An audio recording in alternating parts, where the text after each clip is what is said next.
Welcome to the FPL USA Press Play Podcast. We are the official home of the FPL USA community. My name is Bucks, one of the three hosts, and I'm joined from sunny California by my partners in crime. I got Brian and Black Wolf also on the mics. Lad, say hello and tell everyone how excited we are to kick off the season of FPL. Hey, it's your boy Chin Nation on the ones and twos. Don't call me lazy. I'm just about to sip on a hazy. That's right, boys. The beer is cracked and we are back. Game week 1, mother bleeping preview in your airwaves. Let's get it. How you living, Dan? I mean, how the fuck do I follow that intro? I mean, that we have 4 days left. It's squeaky bum time now, as they say in the UK. I finally made my first draft. So now the nerves are kicking in and the anxiety of making sure I get game week 1 team correct. But I'm excited.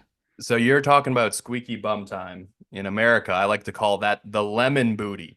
So when things are getting tight, you text somebody the lemon emoji and the peach emoji, and that means it is squeaky bum time. Ooh. Well, when I get sent lemon emojis and peach emojis, I tend to get different results, considering my OnlyFans. I was gonna say I thought that was happy hour, Chin. I've been misreading the messages all this time. Nah, you got that lemon booty, and when our wagers, our FPL points are on the line, it's going to be a little bit extra stress come next weekend, but I cannot wait. Cannot wait, boys. So this is going to be an action-packed podcast, to say the least. We are going to go through the notable news, transfers, and injury updates that we are compiling here that are FPL relevant. We are going to discuss our standard segment, which is the matches to target for FPL returns, and then the best matches in real life for us hardcore football nuts. And then we are going to go to team reveals. We're going to show, or at least preview, some of our team for each of the managers here. And then we'll get into community questions. But before then, let's just discuss our free to enter global podcast mini league, the code, and then maybe if there's a sweetener for the winner. If you would like to join our free global press play Premiership League, you can use code T88F87, and the winner of that league is going to be sent a Premier League kit of their choosing at the end of the season. I'm distracted because Bucks likes to dance on camera while I'm speaking, and his belly's hanging out. He's doing some sexy kind of belly dancing. I don't know what's happening here, but yes, if you just a synchronized swimming exercise routines. This guy doesn't move very fast, but the Patreon is racking up the investment dollars. If you would like that free kit, just give us a follow on X. If you will also subscribe to our podcast, that would be awesome. And good luck for the season. Yeah, we would love you long time if you could come on this journey with us. My dog's ready for the journey, and follow us on the socials, interact with us. We have a slew of great FPL community questions to dive into later in the pod. That will all be covered each episode of the Press Play podcast each week. So get involved. Let's do it. Yeah, code one more time, T88F87. Now, pups, let's strap in. We got a big episode on our hands. Let's start with the notable news going into the final week before the Premier League season and the FPL season kick off on Friday. Strap it on, strap it in, as Dan says on his OnlyFans. That's only the third remark so far on this game week 1 preview pod for the OF shout out. But you're right. Let's talk about some of the movement this week. I think the most notable one is Dom Solanke heading to Tottenham Hotspurs. Oh my goodness. The dropout of Chelsea and Liverpool has now left the Cherries and he enters the Spuds. What do we think here, boys? 7.5 million. Plays almost 90 minutes, an Iron Man of sorts, 19 goals last season, and then a hefty chunk of change for this lad. How will he link up in the Spurs attack? I love this transfer. He's gone straight into my squad. I find this really interesting. If you look at the betting markets, his predicted goals have actually gone down now he's joined Spurs. I think that's mainly because they're a better team. Their goals will be spread around their attack. Maybe his minutes will go down. He's also not going to have penalties anymore. Well, we don't know that, but I was listening to some other content this weekend. Both Son and Solanke's expected markets for goals have both gone down because of that ambiguity of who has pen. So hopefully we'll have more information on that soon. I mean, I'm not someone that really follows that kind of thing. I'm just seeing a top quality striker signing for a really attacking team. So I'm excited to have him in my squad. Yeah, blow out those expert opinions because I am completely on the other side of the coin here. I am hard in on Dominic Solanke to start. He's also made me rip up my previous 100 FPL drafts. He is going straight into my team for game week 1. I am really optimistic on his fit at Spurs. And I think if you wanted to make a wager and you're in a locality where that is legal, I would be smashing the over on both Dom Solanke and Heung-min Sung to crush their current expected goal involvement tallies. I think this is a sweet, perfect signing for Spurs. He's reliable, he's big, he has that talisman ethos, and he's entering his prime. So it's kind of a win now and build for the future kind of move as part of Ange Ball's system. I love it. 26-year-old, and like you said, he's reliable, and that's something that Richarlison has not been for Spurs. He's been very impactful in patches, but to get a player like Richie to play over 3,000 minutes a season, it's just not in the cards for him. He's not that type of player. So Dom in, Richie probably staying at the club. He'll provide some bandwidth off of the Pine, but I think Dom Solanke straight in game week 1 is going to start for them, and that's what we've heard from Ange, right, Dan? Yeah, that's what I was just going to say. That's my only slight concern is the fact that he's signed. He hasn't played a single minute for Tottenham yet. I know Ange said he's likely going to fit straight into that squad, straight into game week 1. I don't know if we can fully trust that he's going to start. I think he will, and he's going to be in my squad regardless. But there is that slight doubt in my head whether he starts, especially when I've got some other risky picks around my 11, which I'll go into later. Yeah, and it's worth pointing out that Spurs play the final match of game week 1 with some Monday bonus ball action. We will definitely talk about them later in this episode. That would be really fun to have the green arrow potentially riding on the last game of the game weekend, have a Monday run in with some points from Big Dom. It does mean we're not going to get early team news, though. I think that's also something to consider. If they're playing on Monday, we're going to have no idea if he's going to start on the Monday or not. That is true. It could be a 1-pointer. It could be pretty minimal, but I don't see it. I mean, he's been in Bournemouth training. I mean, Brian, you watched him in person. You saw him live on the Santa Barbara campus when they played a friendly.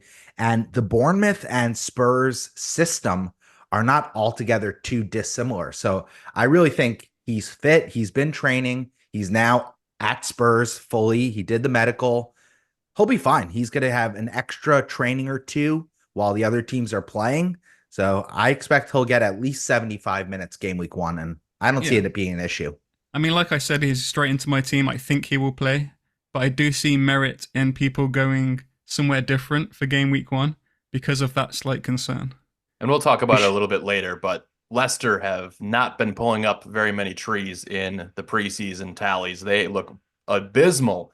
And so having a piece of the Spurs attack, especially at 7.5 mil, does look very appealing.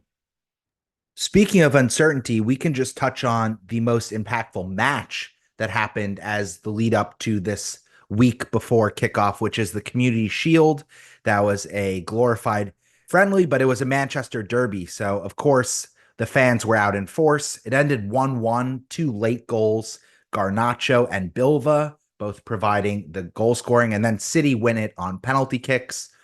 Completely meaningless, except if you are looking for a player like Holland, who played the entire match. He was fully fit, didn't score a goal once again in a final. That's notable.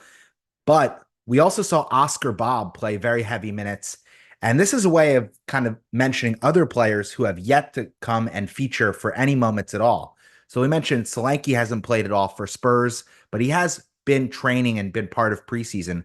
Whereas there are some notable players like Ollie Watkins, Phil Foden, and Jean-Philippe Mateta, who haven't played at all with their teams in preseason. 0 minutes of preseason or training time to this point. So I think those three are cross-offs, but anyone going to be on your game week 1 team from City or Manchester United? I mean, I'm definitely considering Oscar Bob, considering he's only 5 million. And if he starts that game against Chelsea, and more importantly, if he starts game week 2, Ipswich at home, you're in for the chance of getting a huge haul there. So considering his price, I think I'm probably going to go there, but I'm undecided. And Gvardiol, of course, he's also an option for me. I'm debating between him and the Arsenal defense to start with, but I think I'm leaning towards Gvardiol because of their fixtures after game week 2. Absolute lock for me for Mr.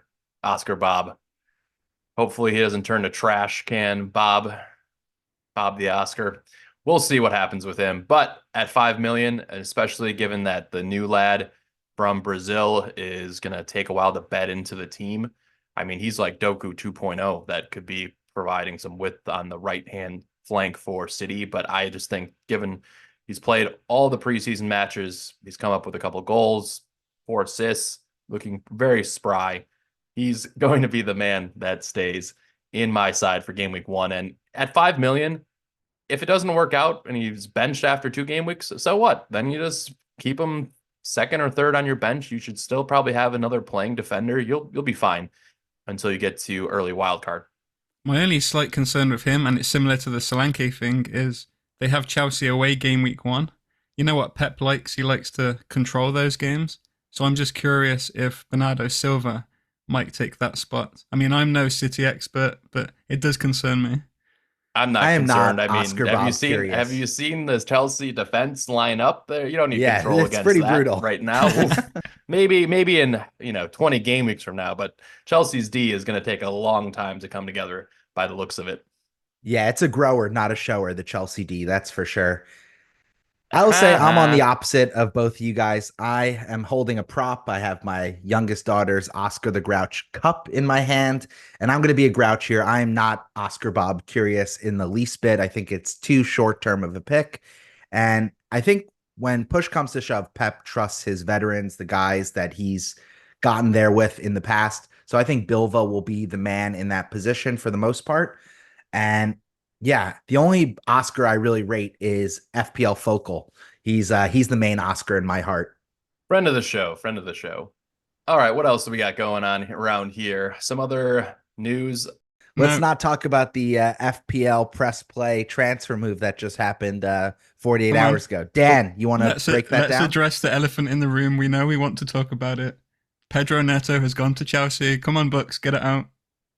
Feast on those tears. I'm already ordering you your first Chelsea jersey. It's coming. It's going to be a size youth large for your brawny figure. Yeah, I mean, I'm gutted he's left. I love him. He's an amazing player. Chelsea have got a top quality signing there. I will be completely honest. I think it's a good move for Wolves in terms of the amount of money we've got for him, because we can really spread those funds around and get some transfers in we really needed. And I'm not entirely sure it's the best move for him. Honestly, I think he would have fit the Tottenham or Arsenal system better. However, who knows? I'm going to miss him. I got that signed shirt from him last season, so that's hanging on my wall and I cry when I look at it every time. But, they've got a really good player there. The good thing for Wolves is we have Rodrigo Gomez, a 5.5 million midfielder, who now is even more nailed for starts on that wing. And when Wolves get interesting around game week 9, I fully suspect he's going to be in a lot of teams. I'm managing to stay really hydrated this hot girl summer, thanks to Dan's ample tears, which I've been drinking on the regular. You need the electrolytes to stay hydrated, and Dan's salty tears are fueling me on this podcast and otherwise. He's a great player. I expect by game week 5, which is after the first international break, he will take over as the left wing option for Chelsea. And I'm really excited about our dynamic front 4, which I think is coming together really nicely with Cole Palmer and Kunku, and whether it's Jackson or Osimhen who kind of completes the healthy balanced square there. I'm all about it. I'm really excited about the Neto signing. I think he's a great 2-footed winger, so he offers depth in both the left and right wing. Great signing for Chelsea. Yeah, I was going to ask Dan, like, I thought he played most of his minutes at right wing last year. Does. So yeah, just he's kind of he's a curious. right winger. He can play both sides, but he's primarily a right winger for sure. And just to stay on Wolves for 1 second, I know no one's interested, but I'm interested. We didn't sound the alarms for Wolves corner quite yet, but I guess we'll let you take another I have to bring this up. here. Ever since we sold Neto, I've seen a lot of people saying, "Oh, Wolves are screwed now. They're going to get relegated. That they're in trouble." I think losing Neto is nowhere near as bad as losing the likes of Mateus Cunha or Ryan Aitneri. And with this sale, we can now afford to keep those players. So I think we're going to be okay. Yeah, I mean, considering how many game weeks you played without him last season, you did just fine, mid table type of setup. So I fully agree with you there. And I don't think when they're you going to be anywhere close. When you look think at they're Bournemouth, going to be, yeah, I'm much more concerned about the Cherries. Yeah, I agree with you, Brian. Great shout. We just want Dan to be happy, but hopefully no other players will leave. But I will say we haven't had a ton of luck inside the Premier League outside of Cole Palmer for our transfers as of late. So we'll see how things transpire at the bridge. I think the next one we want to talk about is another cheap enabling midfielder, Emile Smith-Rowe. No longer a gunner, but he stays in London so he can get up to his hijinks at the club on the weekends after the games. He's at Fulham now. 5.5 mil. Started the last 2 preseason matches, 2 or 3, and has scored 2 goals already. So what are your thoughts on his prospects? Can this lad play more than 2,500 minutes, though, which is what Fulham have paid big money for? I really rate this signing. I think it's a great piece of business from Fulham. And there are reports that Andreas Pereira might be headed out the door, though that has not been confirmed as of yet with any official offers or kind of news related. It's just kind of tangential words in the wind. But if Andreas Pereira was to leave, I fully expect Smith Rowe would be on penalties. So he could be the talisman and on penalties at 5.5 million. Yum yum with the Fulham opening fixtures. I think that is a great opportunity in FPL. And I think in real life, he is a really good player, and he's coming out of the Arsenal Academy. He was highly rated, and then his career kind of took a sideways turn with that injury. He never got his spot back. They signed Odegaard in his position instead. So I really like him. And then I also really like the next guy on our list, Ben Barrington Diaz, also 5.5 million BBD. midfielder. And he's kind of fake South American, but he's got that BBD and he knows how to score goals with it. So he averaged 0.5 XG last season for Sheffield, who were probably the worst Premier League team we're ever going to see in our lifetime. And Southampton aren't much better, but they're not at the same level as Sheffield. So if he can even just replicate 3/4 of that output for Southampton, he could be a great pick. And he's the favorite of the models, most notably, if we're going to just give some spotlight to the Analytics FC community that follow us here. Yeah, I think the larger macro story is there are a lot of 5.5 million mids that we might be able to take punts on when we need to enable our squads to fit in the big, heavy hitting players. If you want to fit in Mo, Holland, and Trent and have one premium at each level of your FPL team, then you're going to need to find these gems in the 5.5 million bracket. So we'll talk a little bit more about them later in community questions as we had some extra thoughts from our followers on some of the best assets there. Anything else to note from pending transfers? I think there, Bucks, you got a few other things to round up, right, for TBD moves, some rumors. Yeah, I just want to throw in. Yeah, I just want to throw it to West Ham. I want to give them their kudos and blow some bubbles on their behalf because their transfer business has been beautiful. They brought in Füllkrug, who's an older German striker. He was previously at Dortmund, was getting minutes in the Euros, played really well for them in Champions League. Somerville, I think, is a brilliant signing. Additional winger, creative player for 25 million. And then they just closed on Aaron Wan-Bissaka.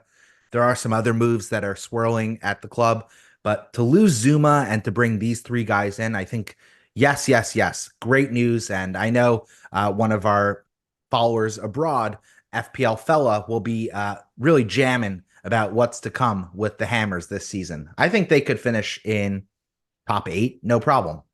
That would be lofty because their defense has always been the problem, but I think they also even more important than Wani Biz is they signed like a pretty highly rated center back, which is kind of what they needed. I feel like Zumo is in and out of the lineup, so they're definitely going to be a little bit more ready to park the bus when they need to, and then go for the counter. And I feel like that's what they've been elite with Bowen and Kudus the last season.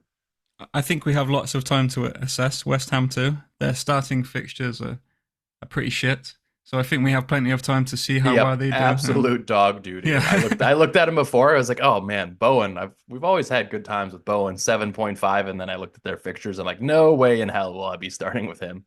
Yeah, I've actually been looking at their fixtures. They don't, out of all of the teams, I think they're one of the teams who don't really have an obvious block to bring them in. Their fixtures are kind of scattered all over the place. So it's going to be hard to pick a nice little block of fixtures to get one of those guys in. I don't know if you've looked at the fixtures, but the best one seems to be maybe 14 to 18. They have a bunch of greens. But outside of that, there's not really that's, a nice that's block. like a lifetime from now. Yeah, exactly. So I'm focused on like the first 6. I don't know about you guys, but that's how I'm kind of been looking at my team and preparing for potential transfers or wild card times. Just looking at the first 6 and trying to get through those first. Same. Exactly. All right, let's transition to the less good news, which is injury chatter. Starting with the captain of our club, Brian, Reece James, down once again with a hamstring injury. The guy, he's made out of silly putty. It's not even glass because it's always this damn hammy that seems to be troubling him. I guess on the positive note, he was already going to miss the first 3 games with suspension. So if there was a time to rehab a minor injury, I guess this is the best point of the season where he's going to be rested anyway. Going to the champions, Jackie G, Gucci Grealish, he's also out nursing a muscle injury. So I think that's what is opening up the door for Bob to nail down one of those creative winger spots at City. And yeah, anyone else jumping out for you that's going to have an impact for FPL purposes? I mean, Doku is the one at 6.5 who becomes even more interesting if Grealish is going to be out for a while. I haven't seen the full prognosis or diagnosis there, but we will keep an eye. I think the Community Shield, we're just a little bit unsure of how quickly City are going to come out of the gates. So I think I'll be interested to see your drafts for game week 1 to see how many assets you have from City there. But I think one of the interesting ones is Branthwaite being injured for Everton. I know Pickford and Mikalenko are quite popular picks around the community, but I think Branthwaite being injured is going to be a big loss for them. I don't expect their defense to be as good without him playing. So I'd be curious to see when he comes back from fitness. I'm not sure there's a time frame on that right now. Do you know, Bucks? Yeah, it's I think he had a setback, which is why he's still not back in training, which is just disastrous for Everton. And I was really hot to trot on Mikalenko, and he's now could not be further away from my thoughts because if they don't have Jared kind of anchoring the defense alongside Tarkowski, I don't think they're going to be the same unit as they were last year. They also lost Onana, who's headed to Villa. So there's just a lot of questions for the Evertonians going into the new season. And I think they could be one of the clubs, not your pups of Wolverhampton, Dan, that we could see in trouble midway through the season. All right, let's take our first break, and then we'll be back to actually preview game week 1 and the matches to target for Fantasy Premier League points. We'll be right back.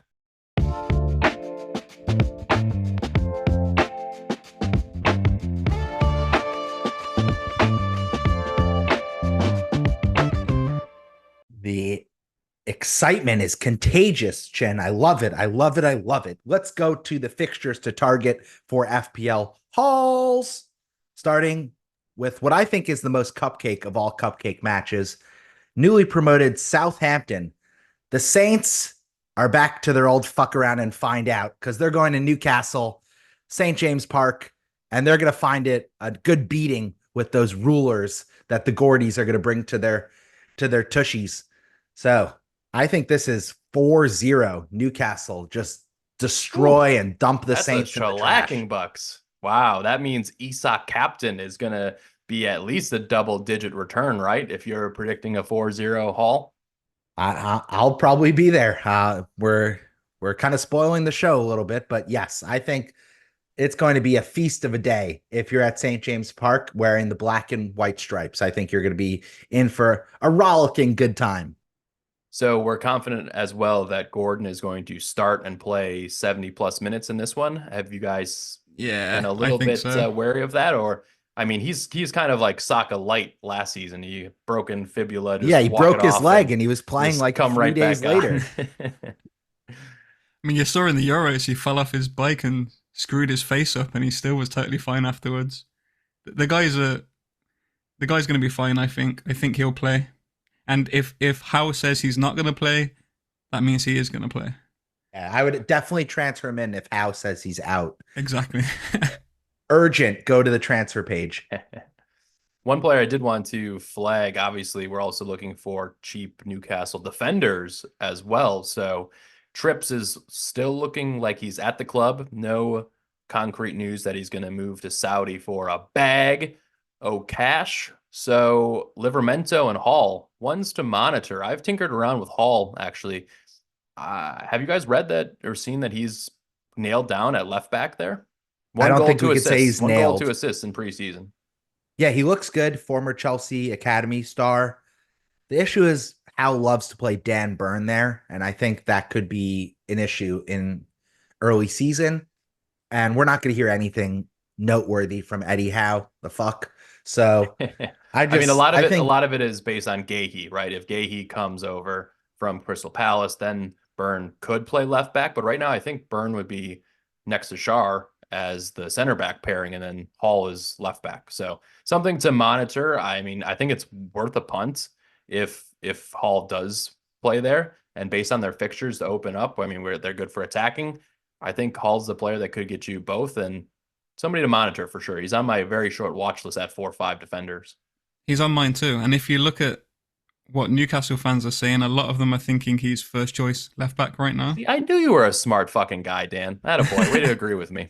I think he's first choice left back according to all of the fans, at least to start with. And we're looking short term here, as we said, because we're all going to play early wildcards. So I like him as a pick, and I'm definitely considering him too. All right, let's keep it moving, Bucks. Who do we have next for those hauls? Wolves at Arsenal. Sorry, Dan. I know I'm going to end up on your naughty list after this episode, but that's okay based on what you like to do live on camera. I think this is going to be Arsenal 3, Wolves 1. Wow, so Wolves do sneak one in. Will it be 3-0 and then the clean sheet will get wiped? Because I'm planning to start with 0 Arsenal defenders, so I would not mind the 3-1 scoreline. What say you, Mr. Dan? We're going to have bonus 2.0 version of Wolves Corner. So 60 seconds, take it away. I mean, I can't see this being anything other than a comfortable Arsenal win, to be completely honest. We're still getting used to our formation. We're going to play 4 at the back. Arsenal are going to be raring to go at home on the opening day. I just really can't see anything but a comfortable Arsenal win. I do think we can score, but an Arsenal clean sheet, I don't think anyone would be surprised if that happens. Yeah, but I think Wolves' attack is being a little bit underrated because I think the counterattack is where you're going to get Arsenal. And I think it's going to be 2-0. It's going to be looking pretty comfortable. And all of a sudden, Cunha is going to pick up the ball, turn, play in Hee Chang. And there you go. That's 2-1. There's a little bit of squeaky bum time, as you referenced earlier. And then, you know what? Late in the game, they just put it away and they put it to bed with 3-1. So I think this is going to be a good contest. Yeah, but this all depends on if Matheus Cunha is fit. He's currently out with a hamstring injury, and there's rumours that he'll be back for that Arsenal game, but it's not guaranteed. If he's not playing, it significantly weakens our attack, and I would be confident in an Arsenal clean sheet. There you have it. There you have it. All right, next up, we have the Liverpudlians versus internet provider Switch. Ipswich, back in the Prem. What do we think here, boys? Is it going to be a raucous crowd? I've already taken Salah under 8 or lower on the Fantasy Premier League points for game week 1. What are your predictions? I remember on the last pod though, Brian, you said that you think Ipswich are going to score this game. Are you still sticking by that? Absolutely. It's another 3-1 situation I'm envisioning. I'm going for like a 4-1. I think Liverpool are going to score for fun in this game. I'm 4-0. I don't see it. Oh, Ipswich. wow. Can you name three of their players that haven't been in the Premier League before? I bet you can.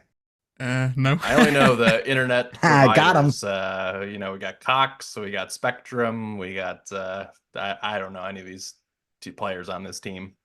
I think this Leaf is going to Leaf be Davis, utter is that one of them? domination. Utter domination. I think 4-0. I'm tempted to go bigger, honestly. That's how confident I am that Liverpool are going to just drub these guys. All right. And then lastly, I think a very interesting match. We're going to have Spurs at Leicester. And like I alluded to earlier, Leicester has not been performing very well in their preseason matches. Whereas Spurs, they're getting contributions from all over the pitch. Kulu has been banging in a few goals, Sonny as well. And now you got Dom slotted right in. What do we think here for predictions? This is another case of a team getting promoted and then somehow being weaker than they were in the championship. They just look awful. They've lost some key players and they have not replaced them. And their preseason results have been terrible. Woeful. I can't see anything but Spurs destroying them. What's the number, Dan? Put a score out there. Oh, 3-0. Damn it. I'm also on 3-0.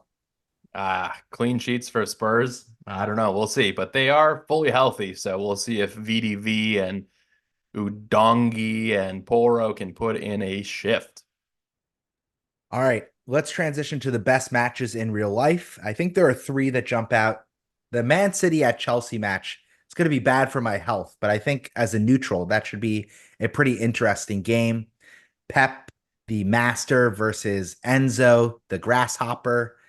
It's kind of like Karate Kid, but we're hoping that the good guys come out on top in the dark blue of Chelsea. Yikes. I have no hope for this one, Bucks. The defense has looked shambolic. Absolutely shambolic. We're going to be playing out from the back end. I can already see multiple goals being scored from errors. I'll say 4-1 to Man City. I think even their B squad just brings the brings the fire. Shit balls. I am not impressed. We're creating chances on the attack. Nkunku is gliding around the pitch. He's looking healthy. Palmer needs to bet in a little bit more, but yeah, man, I'm just the defense. Maybe 3-1. Actually, I'll go with 3-1. Maybe Nkunku pulls one up and I'll go 3-1. But it's too late, Brian. It's too late. I'm You're not dead looking forward to it.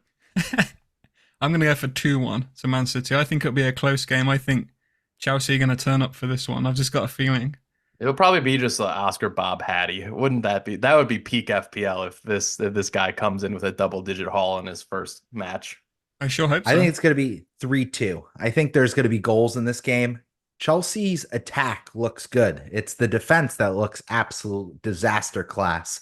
So I think similar to last season, where both of these head-to-head matches were absolute delights for the neutrals and I guess for both sets of fans, I think Cole Palmer will be fit. I think Nkunku plays well. And I think Holland really is going under the radar as a captaincy option against this Chelsea defense. That's my hot 2 cents. Hard to right admit, here. But I do respect you for admitting that, Bucks. It pains me. It pains me for that to come out of my body. But you are right though, because Rodri is not been playing in preseason, so I don't know if he'll come right back into the side. But he's such a pivotal player for City that maybe it is a closer match without him. But time will tell.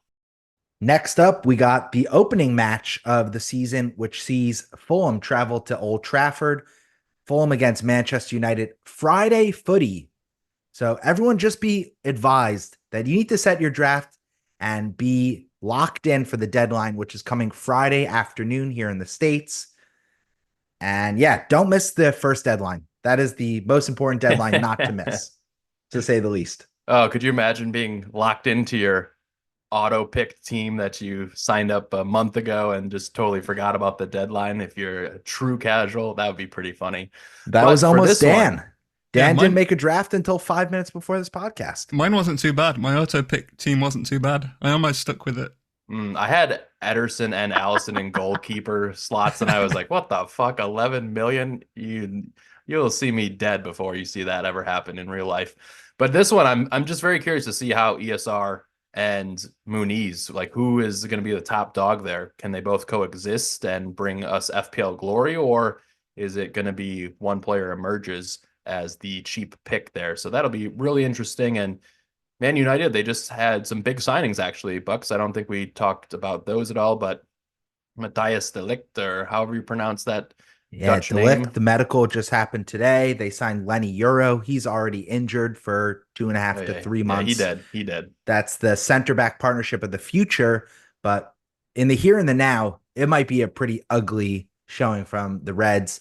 They will have Maguire alongside Johnny Evans, the corpse of Johnny Evans, as their center back partnership. No, aren't they gonna play Martinez? Yeah, they'll play Martinez. And then no, he played left back in the Shield because apparently Shaw is injured again. Oh, he is. Oh wow, that's news to me. I was like, oh, Shaw, Dallo, left back, right back. All right, it could be a disaster, honestly. And they're playing Casemiro too. It's not good when I think I can run faster than that guy on the pitch. Look, we're built pretty similarly, right, Brian? I do want to send some positive vibes for ex-Chelsea player Mason Mount. I hope he can stay healthy and have a small impact at Old Trafford for that team. All right, that's enough of the chaotic bullshit that we just ran through. Thanks for bearing with us. But now we're going to take our next break, and then we're going to come back with our Game Week 1 drafts.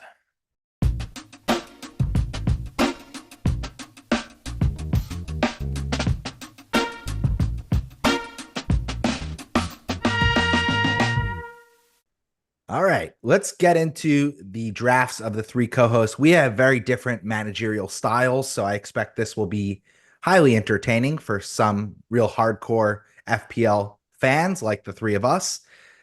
Dan, you are more the pragmatic manager. Brian, you're the generalist. You're sometimes wild, sometimes practical, and I'm just fully out there on my Rogue One mission out in deep space. Being totally wild and nutso ferruzzo. So yeah, you rubbed off too much on me last season, Bucks. You went rogue early and we're getting some great results. And then I too went the Rogue One route and just failed miserably. So you came too close to the sun. I know, that's right. I was in my little spaceship just sputtering along into the dark abyss. But this season, all three of us, top 25K. I can feel it. Baby. Can we do a quick friendly wager on beers? Who's going to finish top of this podcast? Is it going to be Dan again? I mean, it's obvious, guys. Come on. It's obvious. We're gonna have a much better wager between the three of us this year. I've seen some cool punishments for those folks who take last in their NFL fantasy leagues where they have to face some kind of McDonald's type of punishment, 24 hours in McDonald's, or wearing the sandwich board of I am a bad fantasy football manager. I think there's something here for content's sake between the three of us that we'll be able to figure out. But we can decide on a future pod. If I don't win out of the three of us, I will genuinely open up an OnlyFans account. Wow. You heard it here first. That's how confident I am. You heard it here first. I will subscribe for $1 a month, Dan, just because I love you so much. But the real punishment will be I will be sending you a Pedro Neto Chelsea jersey, and you will have to hang it up in front of your prized signed Pedro Neto Wolves jersey. How you like me now? I'll take it. I'll sell it for a good little bit of cash. A little dosh. Very nice. All right, Dan. Yes. Reveal yourself. Okay, so I made my first draft. Not that way, Dan. Okay, let me just zip back up. Oh, man. So I made my first draft today, and I'll go through it. That was a good one, Bucks. I'm very happy with your quality of joke. I'm in good spirits. Yeah, usually this is the zone. That was good. Okay, here we go. So I made my first draft today. I am currently playing a 3-4-3 with Henderson in goal, Kwanzaa, Gvardiol, and Pedro Porro in defence, Nkunku, Mohamed Salah, Oscar Bob, and Eze in midfield. And up top, I have Haaland, Solanke, and Isaac. Then on my bench, I have Fabianski, Emil Smith-Rowe, Barco, the 4 million defender of Brighton, and Harwood Bellis, who's just there to rot on my defence, another 4.0 million defender. So that's my current squad. I'm not entirely happy with it. I have some 50-50s I still have to decide. Those 50-50s are currently, do I go Gvardiol or do I go with a Arsenal defender to start with? Do I want Mohamed Salah or do I want to go Jota and then upgrade Kwanzaa to Trent Alexander-Arnold? Because he's the player I really want in this squad that I can't fit in. And then my only other debate right now is, do I go Smith Rowe and Harwood Bellis, or do I downgrade Smith Rowe to someone like Morgan Rogers so I can put the extra 0.5 million into Harwood Bellis to upgrade him to a 4.5? Now, just to say one thing about that, I really like Smith Rowe as an asset. However, he would probably be on my bench for game week 1. His best fixture is game week 2. However, I don't know if you guys have looked at your squads game week 2, but we're going to have a major benching headache. So I'm thinking, what's the point in even having Smith Rowe if there's a chance I might be benching him in game week 2 when he has his best fixture? So that's some of the things I have to think about. Very, very fascinating. That was a monologue, and that's how we do it around here. When you got, I love your team, Dan. Winded, very strong Black team. Wolf.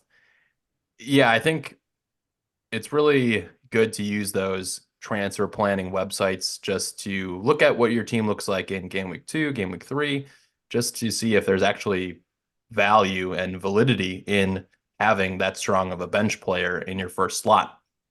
If you're going to start with Oscar Bob, then you're probably really just hoping that he's playing Ipswich in game week 2.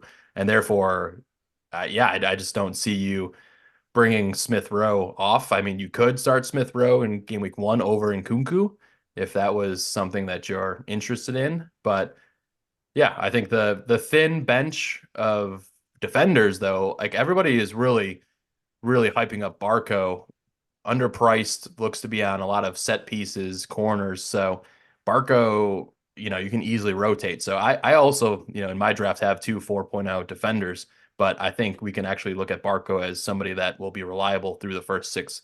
So very interesting. And I think like you said, the big crux of a lot of managers is, do I go with Mo Salah and a 4.5, or do I go with someone like Trent and then Saka or Son?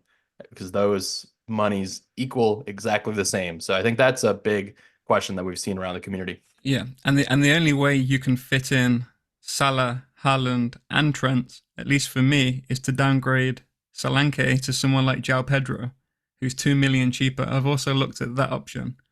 But then I don't have Spurs attack coverage, which kind of scares me, especially when they're the Monday night game. Dan, have you considered moving Nkunku and ESR to maybe like Winks and Jota? That way you're tripled up on Liverpool. I've definitely looked at that too, and that would save my benching headache in game week 2. But I do really like Nkunku as an option. I'm quite hot on him actually. I think he's going to be great for Chelsea, and their fixtures wow, are he's got another crush on a Chelsea player, Bucks. That's great news for our season. Oh, and Bucks turns his face away from the Zoom, and he's rocking the Nkunku jersey. He spelled it wrong though. You've missed the K in it, dude.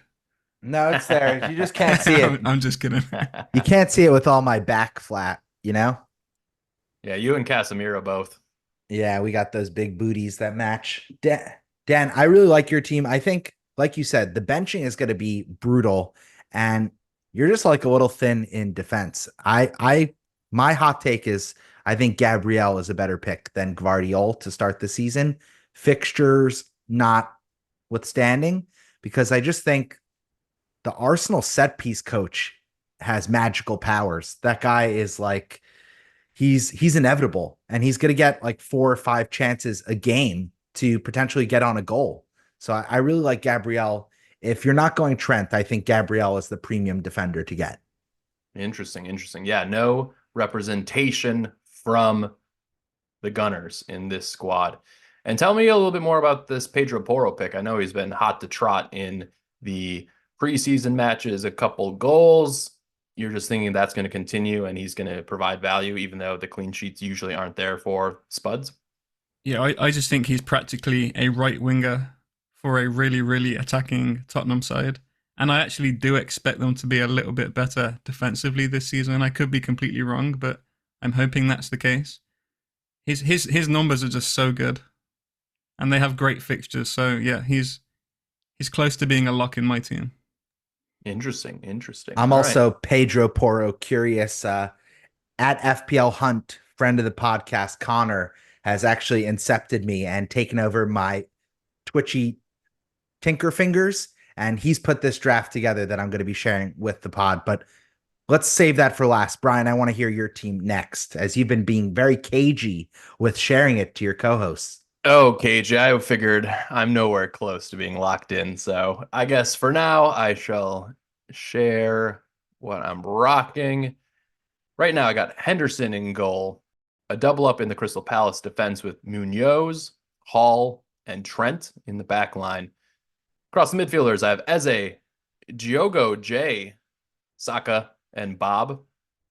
And then up top, Holland, Solanke, Isak, similar to Dan up top. And then Nkunku is my first bench, Barco and Haywood Bellis, bell end man over there. So I think, especially after just chatting about it very quickly, do I need to have Nkunku on the bench when I want to play Bob for the first few matches? Maybe I should upgrade my defense elsewhere. So those are all points of consideration, but I do like having Saka or Son instead of somebody like Salah at that £2.5 million difference, and that way I can grab Trent in my back line.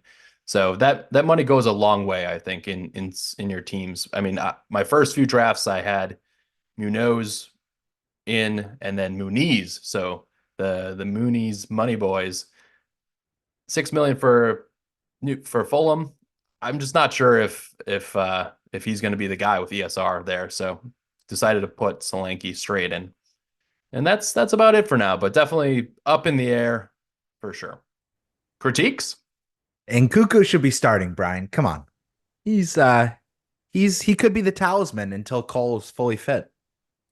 I think that's part of the issue with this draft, though, is if he does start him, who's he going to bench? He's got a good team for game week 1, and he has a benching headache for game week 2. The reason why Oscar Bob is starting is just the defense from Chelsea in the preseason. Yeah, I mean, fair. you're giving up multiple goals to Wrexham. You know you're in fucking trouble. So I don't know. That's just something I'm a little bit wary of. But their fixture run after game week 1 is very solid, and it would give me a strong bench. But I could definitely see myself putting more money into my starting 11 and just having a thinner bench. So we'll see how that nets out. Are you set on the double Crystal Palace defense rather than going Pedro Porro instead of Munoz or someone like that? Yeah, I had Gavardiol in for the longest time there. So I think it's just like punting on that £4.5 million keeper, just trying to figure out who that is. I think Henderson probably the best one, but I think Munoz is genuinely a player who is overlapping up top and is going to be in a lot of attacking moments and movements for Crystal Palace. And he's just somebody that when I was thinking about the end of last season, I'm like, this guy is locked into my game week 1 squad and is somebody I'm not going to cheat on. So maybe I'll downgrade somebody else and put more money into my starting 11. But yeah, we'll see how it goes. Salah is going to punish, but 12.5 million. I'm not going to captain him in game week 1. I'm going to captain Isak or Holland. I just don't see a reason to have him. So that's where I'm at. Let's go to you, Bucks. Yeah. What you just said with your last statement is exactly why I've ripped up all of my drafts with Salah and Holland in. And I am now just on Holland and some other big hitters. So I am in a 3-4-3. And unlike my two co-hosts, I have absolutely zero bench to speak of. I'm going cheap as possible in defense and putting it all out on the pitch. So I have Henderson in goal. I have the Liverpool defensive double up in Trent Alexander-Arnold alongside Kwanzaa. And then I'm pairing them with Pedro Porro. So I'm going relatively big at the back, as big as I can stomach for right now. In midfield, I have Jota, Eze, Saka, and Nkunku. I'm wearing his jersey, so he's going nowhere outside of my draft. Definitely not to the bench like you, Brian. Shame, shame. And then my 3 up top, I have Holland, Isak, and Solanke. And right now I have the armband on Isak. I mentioned in our Game Week 1 preview, I'm really bullish on Newcastle, just wiping the floor with Southampton. And I think Isak is the main man and the talisman at Newcastle. My only wish is that I could squeeze in one more Newcastle player, but there's just not enough spots. So my bench is Matthews, who's supposed to be the backup for Palace. He's 4 million. He sucks. Barco will be my rotation piece at 4 million for Brighton. And then I have the Chelsea double up. I have Romeo Lavia. He's my 4.5 million enabler in midfield. And then I have Ben Johnson. If I'm playing Ben Johnson, my team is in serious trouble. So I really just picked a 12-man team and I'm going from there. Yeah, we have 8 out of the 11 starters overlapping. I don't know if that's a good thing, Bucks. I was hoping we would have more variation. So maybe I'll end up with Sonny Boy instead of Saka in that lineup. But I'm just surprised that you guys are so Pedro Porro curious. I guess he's going to deliver big results for both of you, but looks strong. Well, if I had a 0.5 million, good. If I had 0.5 million spare, and I'm actually tinkering around with this, I would really want Porro to be Gabriel. I think that is the ideal backline, is to go double Liverpool defense with Gabriel is the ideal. I just can't stretch it because I really want to have Jota. I really want to have Eze. And I need at least one Chelsea player. I mean, head and heart alignment for FPL and my fandom. And Nkunku fits that bill. So it's just really hard to find the extra million if you're going with Solanke up top. I think the most interesting thing about our drafts is that I'm the only one that's gone Salah currently. You two have gone Trent and Jota. And I think that's the big difference. And I'm definitely toying with that. I'm not set on Salah because I'm also if you have leaning Salah, towards... Dan, if you have Salah, he'll be your captain game week 1, correct? Well, that's what I was just going to say. I'm leaning towards Isak captain game week 1, which is making me think, do I really need Salah if I'm not going to captain him for the first few game weeks? So I'm toying with it. I will say the Solanke move has forced me to do a complete 180 because on the last podcast, I think I predicted that Salah was going to score 13 FPL points. You were saying under 8, Brian, and I was saying I was very bullish on that. The issue is you're just making compromises in at least 2 other positions. And my sense is that the Arsenal fixtures are being a little overblown for how bad they are. The home fixtures that they have in their opening 6 are delicious. I mean, those are really good. 3 of the best home matches you could have to start the season. They have Wolves. I think they have Brentford. Here, let's do this live on air. I'll look this up. Apologies, listeners. They have Wolves at home, Brighton at home, and then they have Leicester at home. But I think most of us will be wildcarding around that game week 6 time when they have Leicester. So those opening fixtures are really good. And my thought is that maybe Saka could be an enabler. He eventually could become Cole Palmer, and I can downgrade someone else. So I think having one of those big hitters in midfield is essential, but I'm not sure Salah is the answer.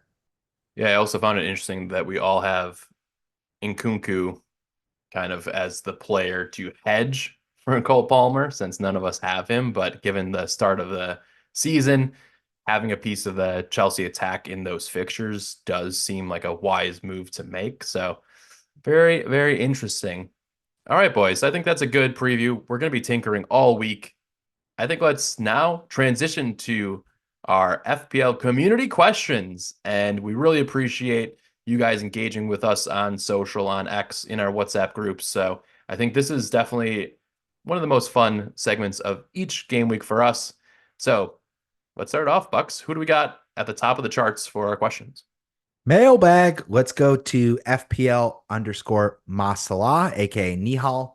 He's asking our thoughts on the no premiums and just going for kind of stars in their own rights.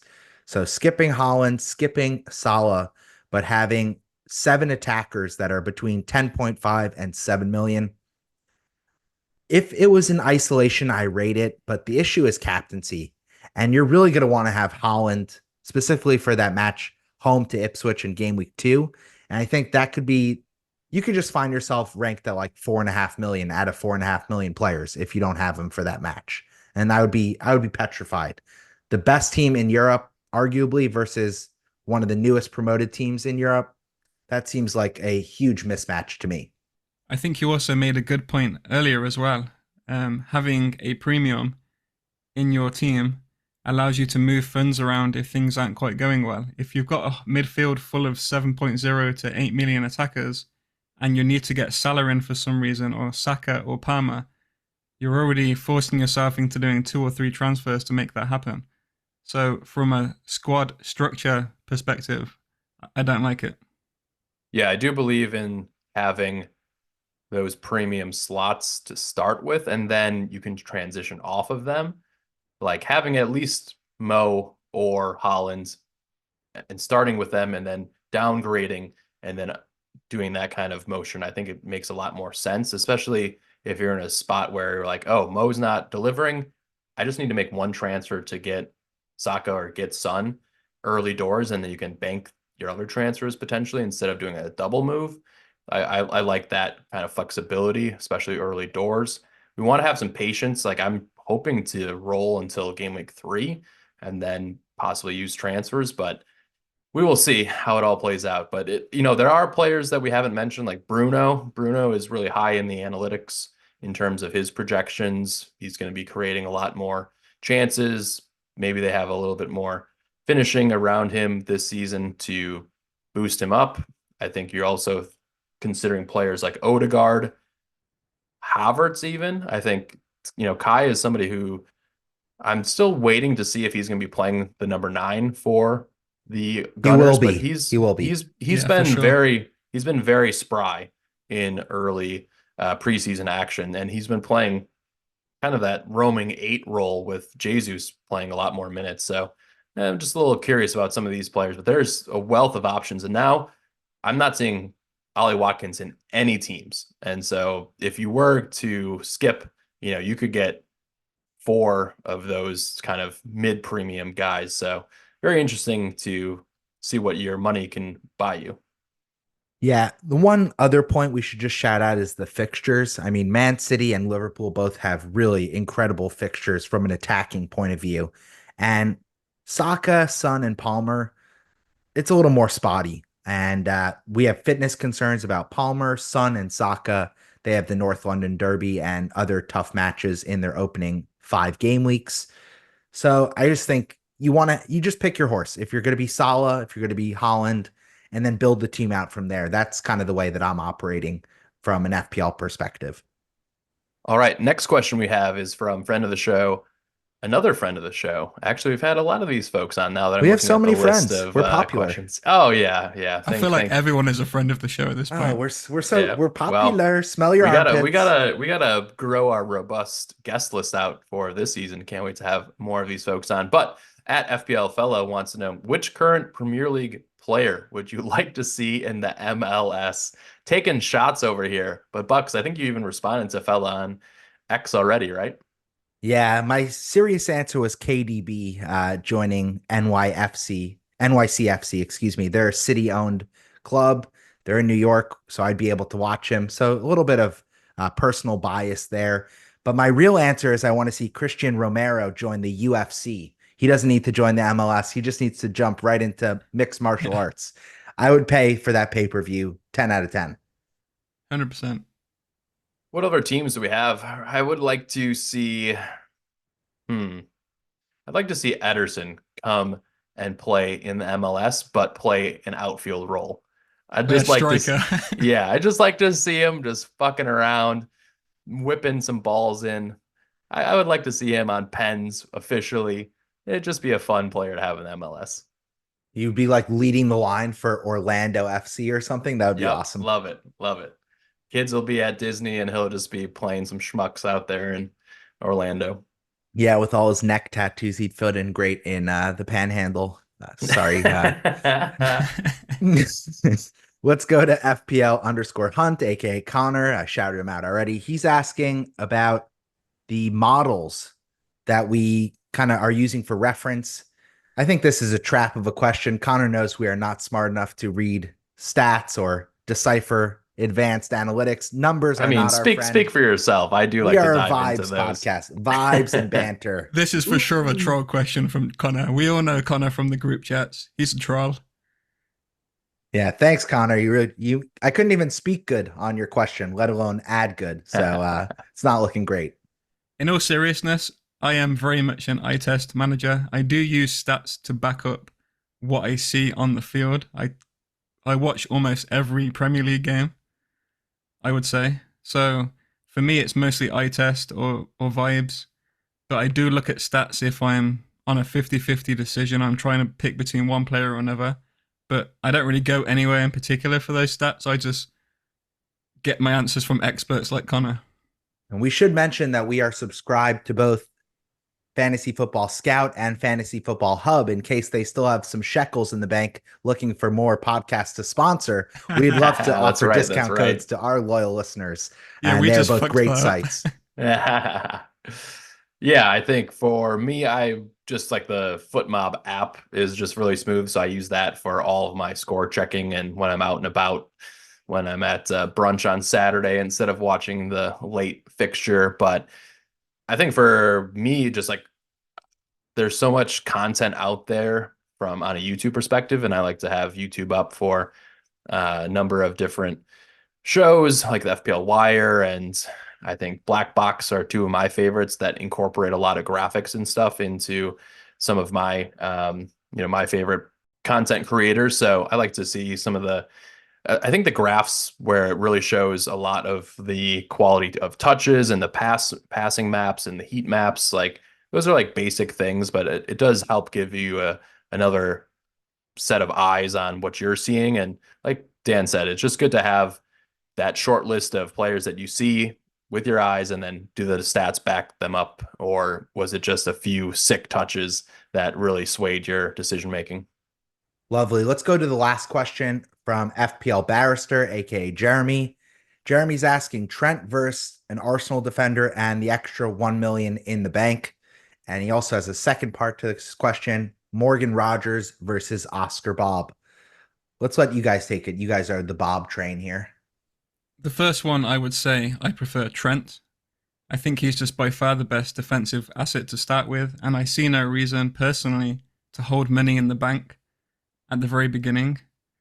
So that one for me is quite an easy answer, Trent. As for Morgan Rogers versus Oscar Bob, I'm leaning more towards Oscar Bob because, like we said earlier, he looks likely to start game week 1, probably even game week 2. And especially with that Ipswich at home fixture, there's no way I'm going for an Aston Villa attacker over a Man City attacker. But his minutes are a risk, that is for sure. Dan, what if Morgan Rogers, it comes out he's going to be starting at the 9 to start the season since Watkins hasn't featured at all? He still needs to come up to fitness. I think Watkins plays. Beautiful. Plays. Actually, we do have 2 quick questions that I just want to address. At Bangala_FPL wants to know, who is the best 5.5 midfielder now that ESR, Minta, and Murphy have emerged as serious options? So this one, again, is very interesting, especially if you're going for a heavy premium type of squad. So, Bucks, what do you think here? Throw in Cho. You could throw in some other lads. What are we thinking about the 5.5 bracket? Well, I'd really rather have a 5.5 million mid and a 4.5 million kind of bench guy than I would 2 5 million guys. I just want to put that out into the universe first and foremost. I think benching and putting your funds onto the field is really important for FPL.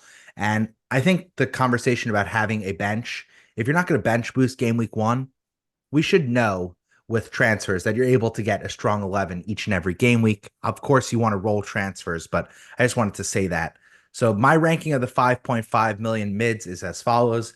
ESR number 1. I have Minte number 2, but I wouldn't pick him from the start. And then I'd have Murphy number 3, who I would consider picking from the start.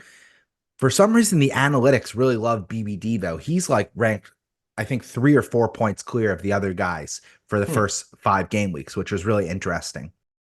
I know you were bigging up ESR in our group chat. Who's your favorite 5.5 million guy? Well, there's 2 parts to that. My favorite is Minter. I think he's an amazing player. I think he's by far the best option. However, because of Brighton's fixtures, I'm leaning more towards ESR because how good Fulham. I'm leaning more towards ESR because of how good Fulham's fixtures are the first 6 game weeks. But in isolation, I think Minter is an amazing pick. He's looking really, really good preseason, and I want him in my team at some point. I'm not big on Murphy. Are you at all thinking about Murphy? Nah, Murphy's very popular, but I'm not feeling it. I'm really not. Could be double Newcastle attack. Skip Anthony Gordon, go Jacob Murphy. You're saving $2 million right there. You could, and he's popular for a lot of people. He's just not for me. Something about him puts me off. He's not exciting. He's a great squad player, honestly. Like, he's somebody that you want to be able to just bring off of your bench in IRL, but yeah, not sexy enough for FPL for sure. And I think, like 4 goals and 3 assists aren't sexy, guys. Are we playing the same game? What's going on here? I think, Dan, we're very much ready for Brighton to get past this post-De Zerbi nonsense and into the new regime. So I'm very curious to see how Brighton fare this season after a very roller coaster last season. So there you have it. There you have it, boys. All right, Bucks, I think it's time to wrap up this podcast and get out of here. Game week 1, Friday, around the corner. Take us home. Yeah, we should just say thank you for listening. Follow us on social. We're at FPL USA Press Play on all social accounts, X, IG. I'm at FPL USA Bucks, Brian at FPL USA Brian. The different accent also gets the different handle structure, and that's at FPL_Blackwolf for the sexiest sounding lad on the podcast. That's Dan, aka Disco Doggy. And that's a great podcast. We are so excited for game week 1 to drop on Friday. We have no promises that our teams will look anything close to what we discussed on this episode, as this is really squeaky bum, lemon tushy time of the year. But we're all hoping to land on big green arrows and start the season strong. And we hope that you will too, since you're listening to the best podcast in the USA. Love you all.